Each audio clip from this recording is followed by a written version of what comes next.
Welcome back to my channel and welcome back to the real week 8 of my pregnancy. So the reason I say this is the real week 8 is because as I'm recording this, today is Sunday, September 13th, and I am 8 weeks and 6 days pregnant. Tomorrow on Monday the 14th, I will be 9 weeks. And we found out at the dating ultrasound that when I went, I thought I was just about 9 weeks and I was actually just into the 8th week. So technically this last week was my real 8th week. Yeah, so we had the dating ultrasound. It was a pretty awesome experience. Obviously the last time we went, things didn't turn out quite like we expected.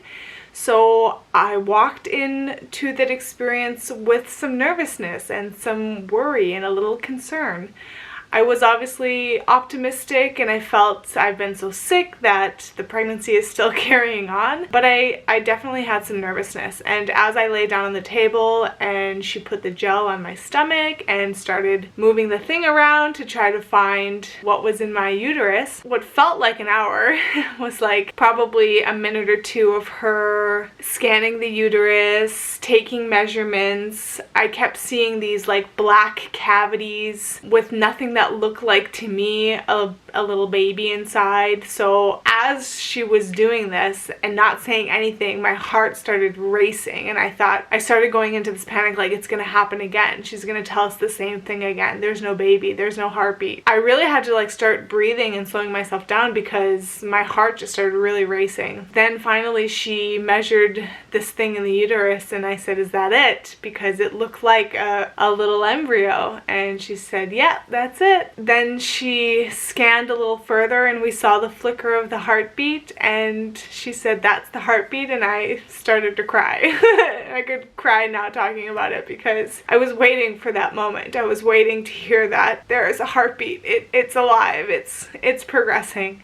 So it was a very emotional moment because it was almost like just a buildup of everything that's had happened and just carrying that, worry in the back of you, like, is this gonna work out the same way it did last time, or is this gonna be different? So to see the flicker of the heartbeat was amazing for me, and we were just ecstatic. Of course, we were so excited. It was just a good confirmation that, okay, we're at this stage, things are progressing, things look well. It measured a good size, the heartbeat was 165 beats per minute, which she said was normal, and yeah, it was just great to have that all is well confirmation. The next day my midwives called to confirm that everything looked really well on the ultrasound. My blood work is coming back really good. All my hormone levels are normal. Nothing to worry about at the moment. Things are progressing as they should. They told me that I was actually 8 weeks and 3 days pregnant at the ultrasound, not 8 weeks and 6 days. So the due date got pushed back a few days. I'm now due April 19th, 2021.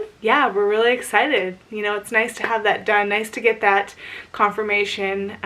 Really cool to have that confirmation after the dream that I had last week that I mentioned in my previous vlog. Definitely the highlight of the week was to have that ultrasound and have all things confirmed to be growing. To update regarding the food, I will report that it's been a week of me making some different choices on the food that I was consuming, and I can tell you that my body has definitely stabilized. It definitely matters what I eat. I do consider that the initial couple weeks, obviously my body was being exposed to the influx of this new hormone, and so was reacting maybe like, it's like having a shock to your system where it's like something new is introduced and it's like, oh my gosh. Where now my body has had some time to kind of adjust and stabilize and work with what is happening. So I do think the food definitely is playing a role in my overall stability, like physical stability, but I also think that my body's adjusting also to the increase of the hormone. I think both are playing a role. Yeah, I'm definitely still experiencing the nausea all day,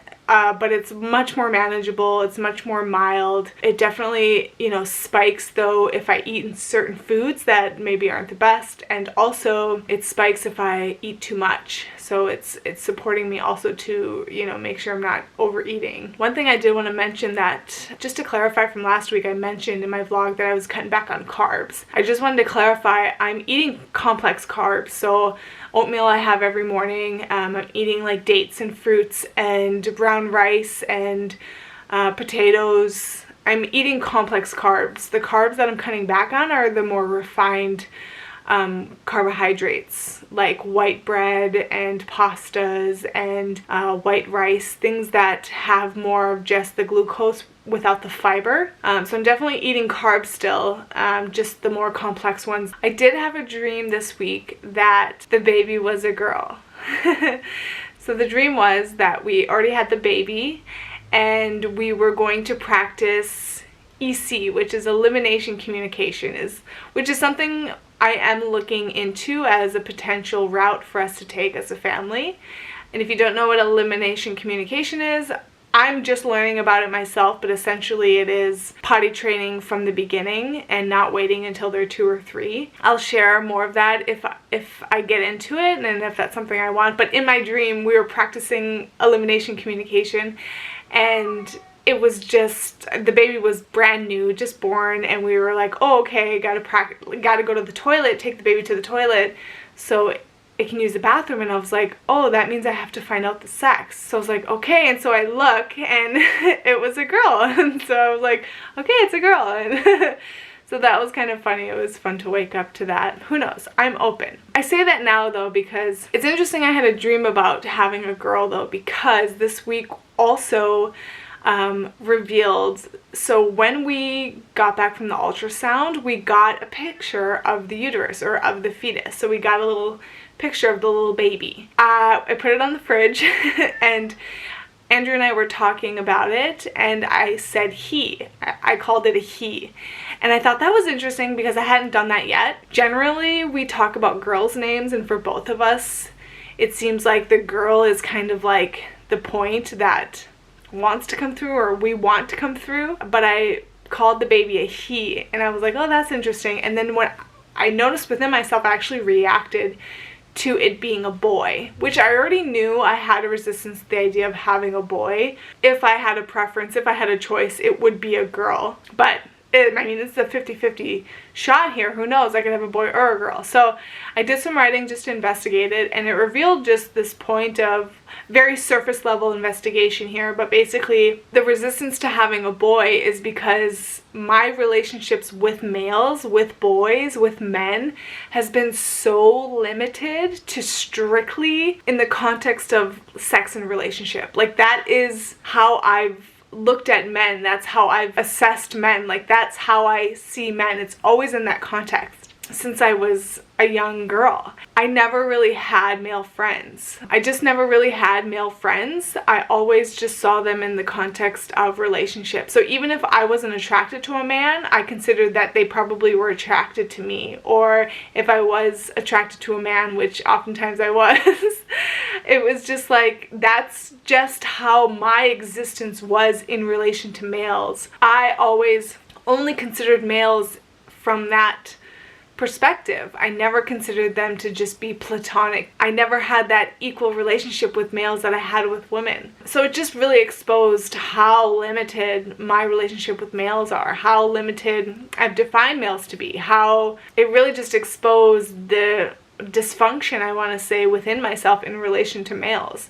And so I thought, having a boy would really support me actually to expand myself within my relationship with males, obviously, because now I would have this whole new relationship experience with a male if I were to have a son. That's just very surface stuff looking at it, and it kind of just really opened up this point of I don't know how to be friends with males. I've never really known how to be friends with males. I've never really known how to be around males because I've always considered there's always that prospect of, will this be a relationship? Could this be something more? And that influences how I would act around males. So there's a long story there. There's a lot of history there. There's a lot of programming within myself in relation to males.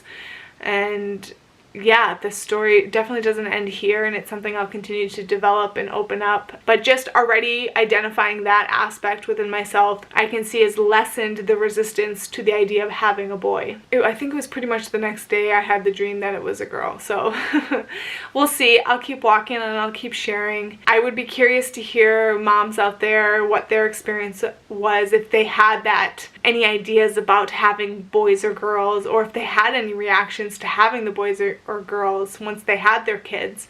I know that I did anticipate myself having a reaction if I was going to have a boy. And I think as a mom, you probably would feel guilty about that, but there's no shame in acknowledging your real experience. You know, the point is to acknowledge it and to understand it and to then be able to direct it. Like, you can't do anything about your experience unless you understand it. And so yeah, I'd be curious to know any moms out there who had preferences to the sex of their baby and what their experience was, if it was different than that. So definitely comment if you have something to share about that. The next thing, that we did speak to the midwives that day after the ultrasound, and after going over the results and everything looked really well, the next point we have to kind of decide on is whether we want to do genetic testing. In Canada, there is publicly funded genetic testing, and then there's privately funded genetic testing. So we have free healthcare in Canada, well, in BC where I live, and so I could get genetic testing done on the child to test for Down syndrome and spina bifida and other things like this. But the delay in getting the results could be up into week 20, 22. So there's some downside to getting the public funded genetic testing because you get it just so late in the pregnancy, and also the privately funded one, I mean, you're looking at $600. So we have to decide basically this week if we want to proceed with genetic testing. I don't know where I was. Last time we discussed it, I wasn't really interested in doing it. This time I thought maybe because it's publicly funded, we might as well have it done since it doesn't cost us any money. Yeah, I don't know. So have you done genetic testing? Would you recommend genetic testing? You know, I don't know. I'm not sure what we're going to do. So we'll give you an update next week, I guess, because we have to decide by week 10, because that's kind of when you start the whole process. That's it for this week. Thanks for watching and for walking with, and see you next week for week 9.